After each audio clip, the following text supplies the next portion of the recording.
Bonjour et bienvenue à tous dans votre chaîne éducative. Aujourd'hui, nous nous retrouvons ensemble pour voir la première leçon de grammaire de l'unité numéro 6 intitulée L'expansion et la réduction de la phrase. Les objectifs visés par cette leçon sont premièrement, reconnaître dans une phrase les groupes de mots essentiels. Deuxièmement, savoir réduire une phrase étendue. Troisièmement et finalement, savoir faire l'expansion d'une phrase minimale. Donc nous allons tout d'abord commencer notre vidéo par faire un petit rappel des constituants de la phrase.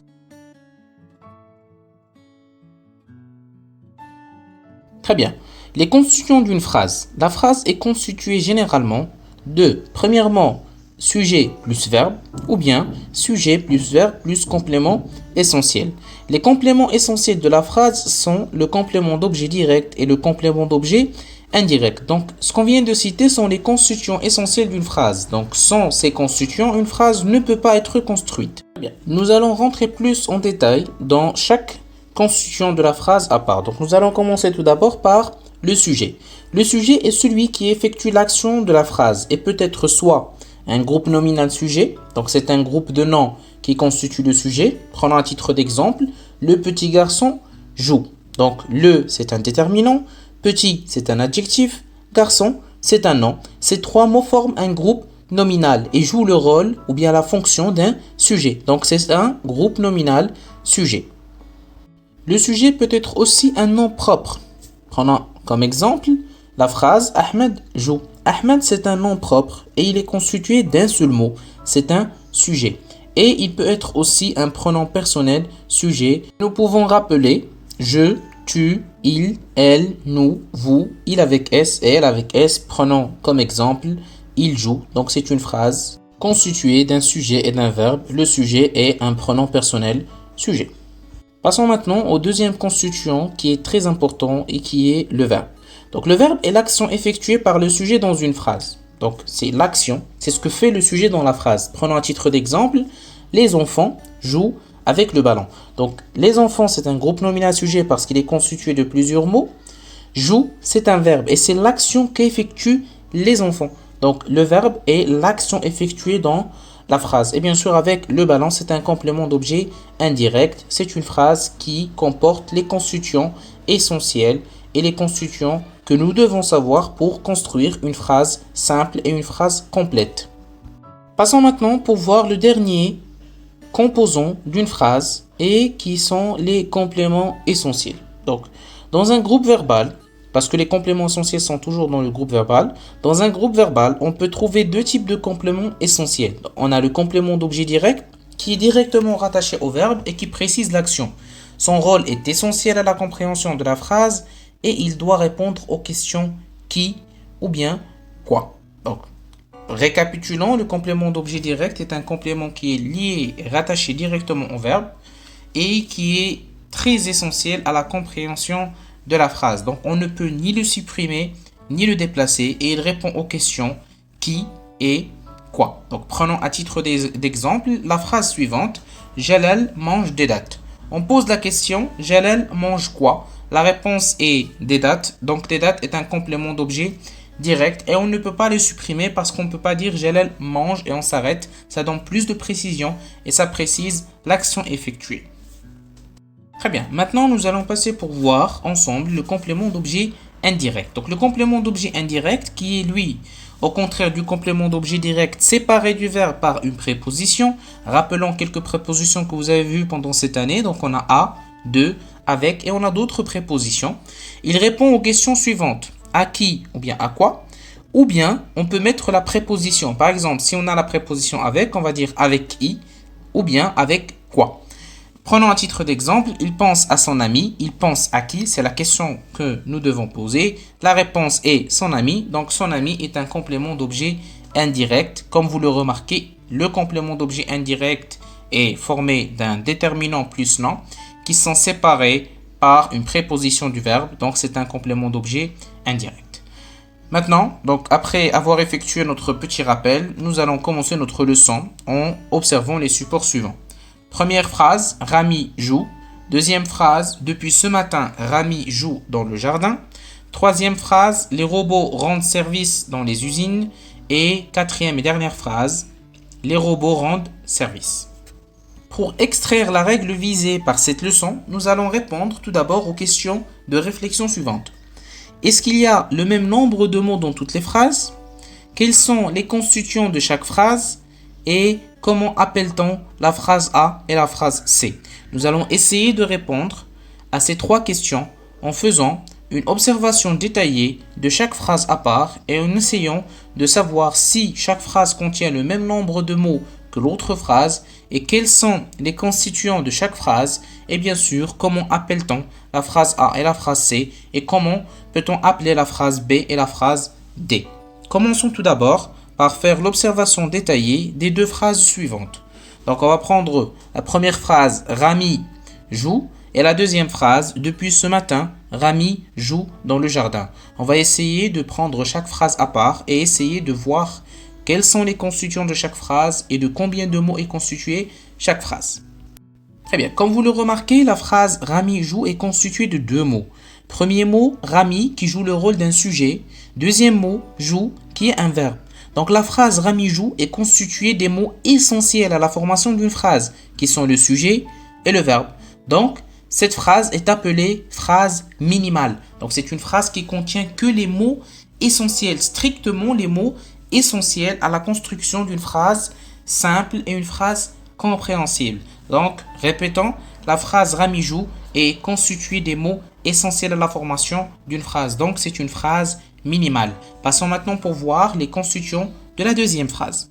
Très bien. Depuis ce matin, Rami joue dans le jardin. Donc, on a les deux constituants essentiels qui sont le sujet et le verbe. Rami joue.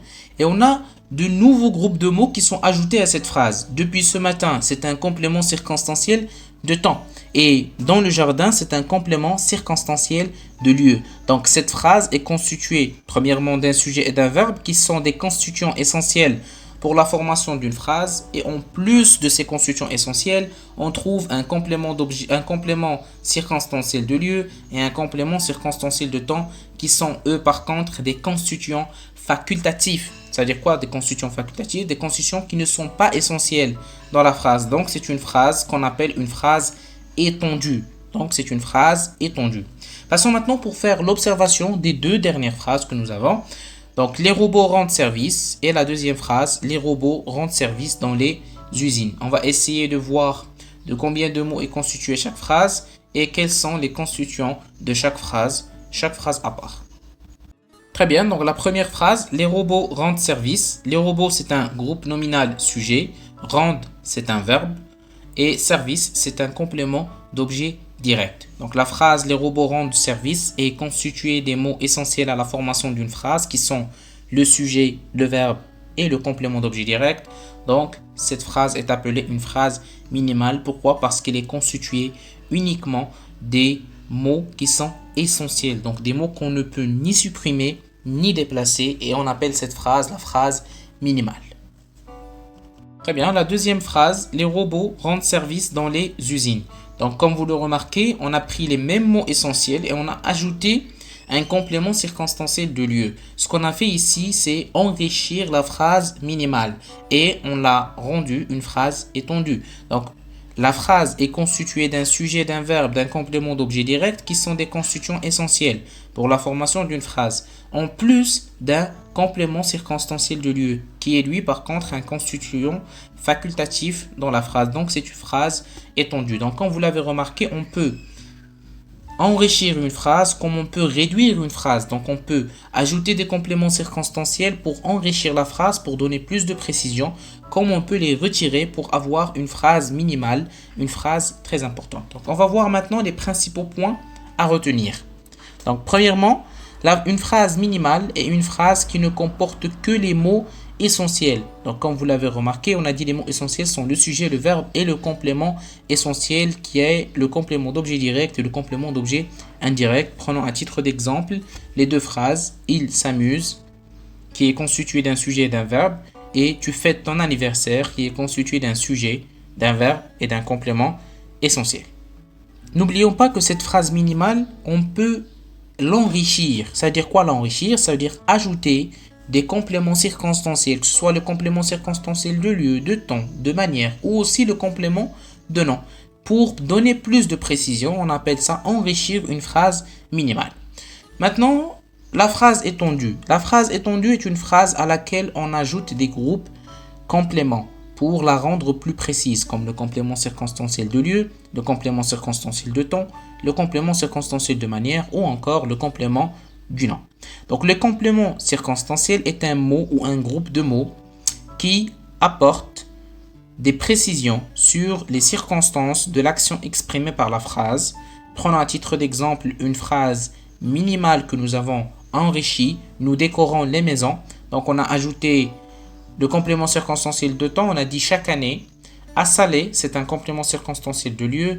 Nous décorons avec soin, c'est un complément circonstanciel de manière, les maisons. Donc, ce qu'on a fait ici, c'est enrichir la phrase comme nous pouvons réduire une phrase en enlevant tout constituant facultatif. Et c'est le but principal de notre leçon. C'est savoir, tout d'abord, faire la différence entre phrase minimale et phrase étendue et comment enrichir une phrase minimale et comment réduire une phrase étendue.